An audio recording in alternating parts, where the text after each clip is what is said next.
สวัสดีพ่อแม่พี่น้องเนาะวันนี้ก็สิไปใส่กับเอาบางเนาะปืนมาถาลุ่นกันเนาะ3 ลังเนาะเอาสิไปลองใส่ก่อนเนาะว่าสิมาหรือบ่มาเนาะมื้อนี้ยังคอยมาลุ้นกันเดี๋ยวจะถ่ายคลิปให้เบิ่งใหม่มื้อนี้ตอนพยายาม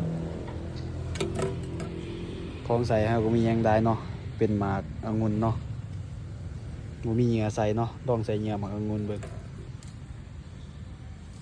ถาลุ้นนํกันพ่อแม่พี่น้องมื้อนี้โอ้คำเลยเนาะพ่อแม่พี่น้องเนาะตามใส่กับรักเฮาแล้วเนาะ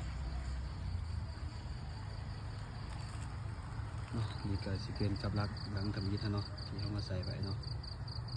นี่เนาะสิพายางเบิ่งกับรักเลยเนาะพี่น้องเนาะเสียนทาดุกันเนาะตัวซ้ำเห็ดอุปกรณ์อย่างเดียวเนาะตัวเสือกมัดอย่างเงี้ยเนาะซ้ำเห็ดเดียวซ้ำใส่ไว้เนาะ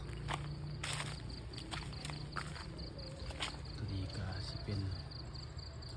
หลังที่2เนาะพี่น้องเนาะเราใส่ไว้เนาะสีเลยเนาะเนี่ยมาดูดตั้งสุดท้ายเนาะที่เขาใส่ไปเนาะหลังจากนั้นถ้าเกิดถารอดูดเนาะนี่เนาะหลังที่3เขาใส่ครบ3 ลังสำเร็จเนาะนี่ถารอดูดเลยเนาะนี่เนาะมาสิมานดีบ่